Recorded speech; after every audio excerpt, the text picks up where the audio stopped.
essa é uma designação que nós encontramos em praticamente todos os comentários acerca do livro dos Salmos.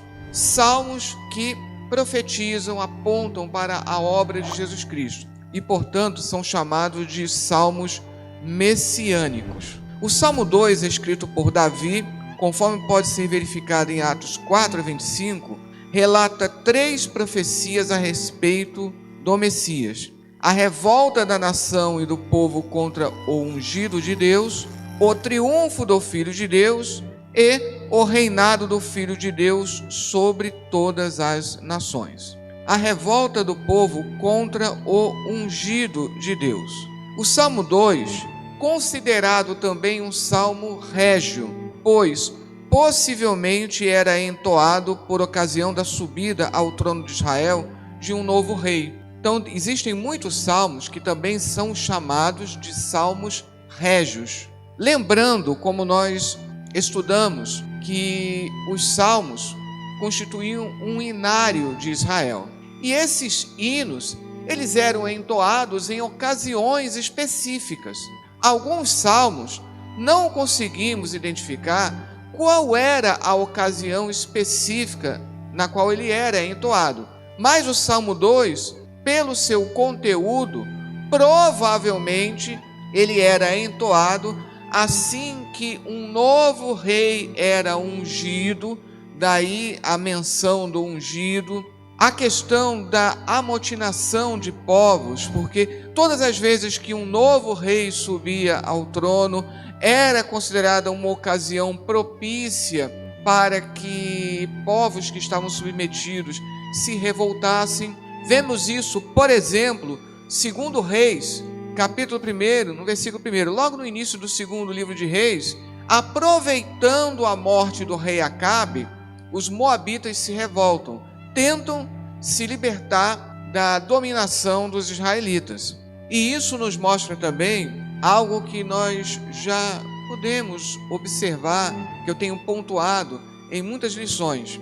Não somente os Salmos, mas toda a Bíblia, especialmente o Antigo Testamento, ela tem aquilo que nós chamamos de dupla aplicação. Então, ela tem um contexto que é aplicado imediatamente para o momento, para a época em que foi escrito, e também aponta para algo futuro, um futuro às vezes distante. Já tivemos a oportunidade, por exemplo, de falar de Isaías capítulo 7, que Mateus capítulo 1, ele nos coloca como uma profecia acerca do nascimento de Jesus Cristo, mas que no contexto de Isaías 7 você observa também que fala da expectativa de alguém que nasceria naquela época, não muito tempo depois. O Salmo 2 é um salmo que, pelo texto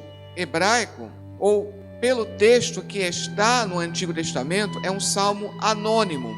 Porém, lá no Novo Testamento, ele vai ser identificado como um salmo de Davi.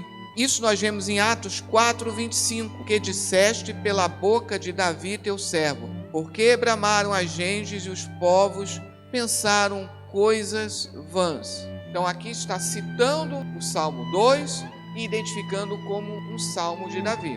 Ainda no capítulo 13, no versículo 33, ele também é numerado, identificado como o Salmo 2, como também está escrito no Salmo 2, meu filho és tu, hoje te gerei.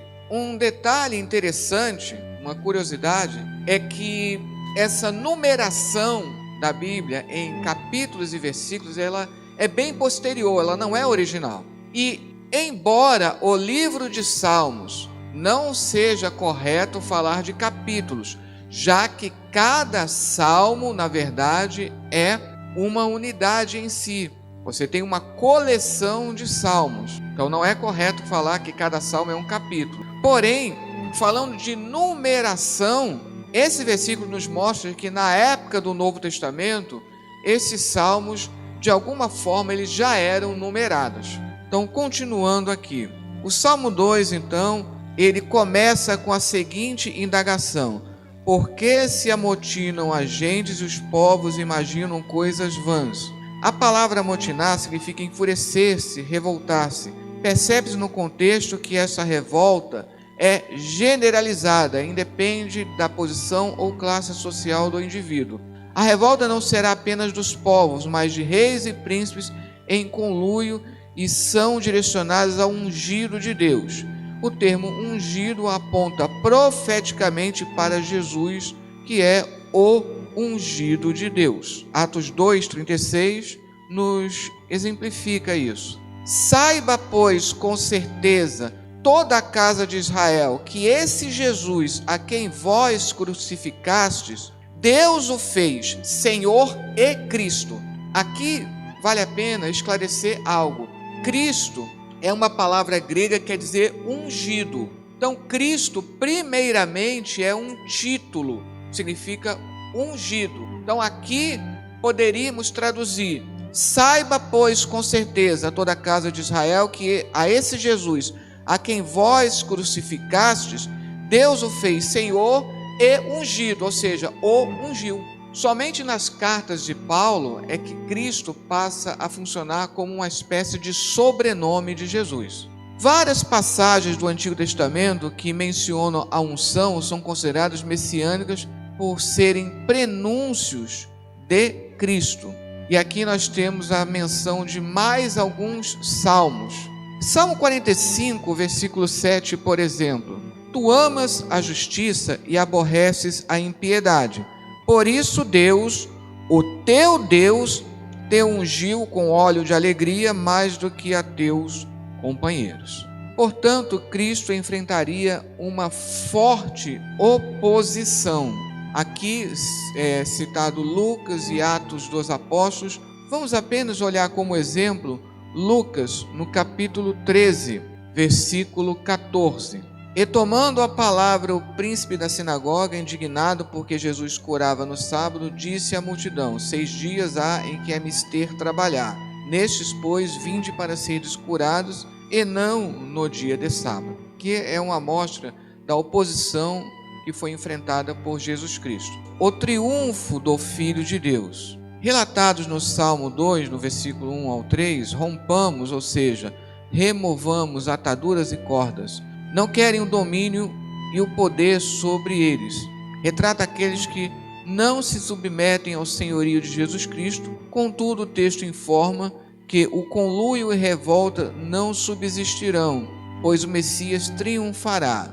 Os sábios e entendidos serão confundidos. 1 Coríntios 1:20. Onde está o sábio? Onde está o escriba? Onde está o inquiridor deste século? Porventura não tornou Deus louca a sabedoria deste mundo? Vale a pena explicar aqui que este versículo, ele compreendido fora do contexto, dá a impressão de que Paulo aqui está combatendo toda e qualquer forma de sabedoria. Mas aqui o que está dizendo é: a sabedoria deste mundo significa a sabedoria mundana. É aquela sabedoria ou autoproclamada sabedoria que não leva em consideração a Deus e a sua palavra, a sua vontade, a sua verdadeira sabedoria. Da mesma forma que parece que Paulo, ele combate a filosofia. Aqui, aproveitando, 1 Coríntios 2:4, a minha palavra e a minha pregação não consistiram em palavras persuasivas de sabedoria humana, mas em demonstração do Espírito e do poder. Aí no versículo 5, para que a vossa fé não se apoiasse em sabedoria dos homens, mas no poder de Deus. Paulo, ele não está combatendo a sabedoria ou a filosofia da época. Ele está combatendo aquela filosofia que está em total desacordo com a revelação da palavra de Deus, com a revelação divina. E Paulo, ele não somente conhecia muito bem a filosofia, como utilizava. Ele utilizava, por exemplo, muito a retórica, que era um recurso muito utilizado pela filosofia da época. Termos típicos da filosofia aparecerão nas cartas de Paulo. Então, tudo isso é para não parecer que essa passagem tirada fora do contexto, né, ela vá combater toda e qualquer espécie de sabedoria. Muito pelo contrário, é apenas aquela sabedoria que se opõe frontalmente a Deus e a sua revelação. E haverá o triunfo, né, sobre os arrogantes. Vemos isso em Colossenses, no capítulo 2, no versículo de número 15. E despojando os principados e potestades, os expôs publicamente e deles triunfou em si mesmo. Estamos falando acerca do triunfo de Jesus Cristo. O reinado do Filho de Deus. O decreto divino estabelece o reinado do Filho de Deus. Pede-me e eu te darei as nações por herança e os fins da terra por tua possessão. Isso no versículo 8. O decreto divino escorçado, conforme ele é descrito nos versículos 7 a 9, profetiza acerca do ofício real de Cristo. Vemos como exemplo aqui Hebreus 1:3, o qual, sendo o resplendor da sua glória, a expressa imagem da sua pessoa, e sustentando todas as coisas pela palavra do seu poder, havendo feito por si mesmo a purificação dos nossos pecados, assentou-se à destra da majestade nas alturas. Então isso fala do ofício real de Jesus Cristo. O seu reinado é extensivo à igreja, conforme podemos verificar em Efésios capítulo 1, versículos 22 e 23. E sujeitou todas as coisas a seus pés, e sobre todas as coisas o constituiu como cabeça da igreja, que é o seu corpo, a plenitude daquele que cumpre tudo em todos. Cristo, como Filho de Deus, assumiria a propriedade das nações, não apenas dos judeus, mas também dos gentios e os confins da terra. Isso nós vemos lá em Isaías, no capítulo 53, versículo 12. Isaías 53, que inclusive é considerada a maior de todas as profecias messiânicas no Antigo Testamento. Então, Isaías 53, no versículo 12. Pelo que lhe darei a parte de muitos, e com os poderosos repartirá ele o despojo, porquanto derramou a sua alma na morte e foi contado com os transgressores. Mas ele levou sobre si o pecado de muitos e pelos transgressores intercedeu. Por fim, aqueles que não aceitarem o Messias sofrerão duro juízo. Isso é visto no versículo 9 do Salmo 2. Tu os esmigalharás com uma vara de ferro, tu os despedaçarás como a um vaso de oleiro. Precisamos também contextualizar aqui. Alguns podem imaginar, Deus então, entre aspas, obriga todos a o adorarem, o servirem. Deus, ele tem um juízo final. E mediante esse juízo final, todos os povos serão julgados. Mas aqui, enquanto estamos nesta terra, nós temos o uso do livre-arbítrio. Lá em Josué, nós lemos: hoje escolheis a que Deus sirvais. Mas a Bíblia toda vai mostrando como Deus é o Deus único, Deus é o Deus em que reside toda a justiça, toda a bondade. E, portanto, este juízo ele fica para o final. E juízo esse que também levará em conta todo o nosso proceder.